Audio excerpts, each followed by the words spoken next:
Hey y'all, I just wanted to update you on the Holly Bobo case. If you don't follow this case, I hope you will begin to. Holly she was from Decatur County, which is our neighboring county up at the Tennessee River. She went missing on April 13th, 2011. Holly had got up at 4:30 that morning to study for a nursing exam. She went to UT Martin. Her mother saw her when she left for work. Her brother was asleep. At some point, her brother hears some commotion, fussing. He thinks it's her boyfriend. Mom calls because the neighbor heard her screaming, and he kind of insisted it was her boyfriend. And Mom calls back and says it's not her boyfriend. But by the time he goes out there, he sees them walking in the woods, but by the time he gets out there, they're gone. The police were called, immediately. I believe something happened with the first call her mom made to them, but anyway, then by the time they get out there, she's gone. And there was a huge search up there where we're at the river. Everywhere, there were so many searches by volunteers and, TBI and law enforcement. I don't even really know how many searches they had. They truly never gave up looking for Holly. I mean, never. They were just as adamant on every search. The 20th search was just as, important as the first one. These people are small town people, very close-knit. It was a huge investigation. I believe the biggest TBI's ever had. And I believe they said they had put more money into her investigation than anybody in history. So anyway, I remember when they had found some remains not too far from there, and I told my husband, I said, I bet that's Holly. And it was. They had called in some specialists, and they were able to do the DNA test overnight. And so that by that next morning, we knew it was her. I don't know if they actually found all of her remains. I know they found her skull. They found a bucket with something in it that's never really been released, what was in the bucket. Anyway, Holly, I don't really know what her connection was to these boys. I don't really think she had one. I know she had been to a wildlife dinner where maybe she had sang or something, and they had an encounter there. I don't know the details of that encounter. I know I had read where maybe they had stalked her some in town after that. I don't know if maybe they were trying to talk to her and she didn't want to talk to them. I really don't know. We don't know the Bobo family personally. We know people up there who do know them, and we've talked to them. And, it is very sad. I guess I've just kept up with it because I've been around it up there so much. After the missing signs come down, we saw Justice for Holly signs. And those are everywhere now.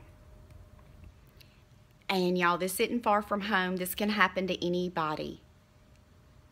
I mean, just a chance encounter. Somebody gets mad at you for probably something you didn't even do wrong. You didn't even do anything to them. These boys were on drugs. Zachary Adams, the main one, is what I call him, had shot his own mother in the leg. His own family was terrified of him. My question is, why was he still even out? Why was... I don't understand. Anyway, these boys, it was Jason Autry, Zachary Adams, and his brother Dylan. There was another guy, Shane Austin. They were going to give him immunity for his story if he told the whole truth, and I'm assuming that he didn't. So they went on to charge him also, and he ended up committing suicide. I don't know if he left a note. I certainly hope that he did, and I hope that he told the truth. There was a small pretrial, some type of pretrial a couple of weeks ago, and y'all, I don't really know the purpose of this trial other than if it was to set the date for the real one. I know they've pushed it back to July 10th. It was supposed to start this week. But because it would be an Easter and being on the anniversary of Holly's original abduction date, they said they changed it. I feel like it has something to do with the trial itself. I know one of the boys is maybe going to make a plea deal, and I feel like that probably has something to do with it. Anyway, some of the things I heard in this pre-trial, I guess is what you would call it, were horrible. As a parent, I don't know that I could sit and listen to that. And I know that that is just the tip of the iceberg of what's going to be in this trial. I think this trial is going to be huge. The little town of Savannah that it's going to be in, which is Hardin County, which is the county that my place is in.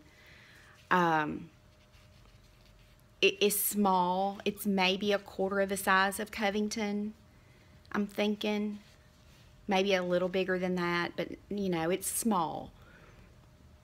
And it's going to be huge. I don't even know how they're going to do crowd control on this case. You know, we consider this a safe little town there, and it's quiet, and everybody's friendly, and everybody's family. And y'all, if it can happen there, it can happen here, it can happen anywhere. There's some details in that pre-trial that I'm not even going to repeat on this video because the words can't come out of my mouth. It's that bad. And I just hope that Holly's family gets some justice and some peace, maybe some closure, if that's what you want to call it. If you have anything you want me to share about Holly, please let me know. Just comment or message me. You know, whatever I see, I'll try to keep you updated. If you don't keep up with this, this could be anybody. This could be your child, my child, anybody's child. Y'all, chance encounters. You don't have to know them. They don't have to be totally, you know, a total stranger. A chance encounter, just a passing, just a nod, just anything, you know. Somebody on drugs, I mean, they don't have to have a reason for what they do. They typically don't have a reason. This girl had her whole life in front of her. She was smart and sweet, and they say she was kind of quiet. But anyway, I'm going to try to keep you updated. I may do some more videos on, like, just details of Holly and maybe some details of these boys. And if you have something you want me to share or information maybe I don't know, I've watched it from the very beginning of 2011. And I've tried, you know, I've talked to people from the river up there. And I've really tried to get the true story, the real story, as much as possible. You know how, you know, things like this can just get out of control with rumors sometimes. But anyway, I was just going to make you aware. And if you're not keeping up or you don't get to see it on the news, I'll try to keep you updated on here. And I'll see you next time.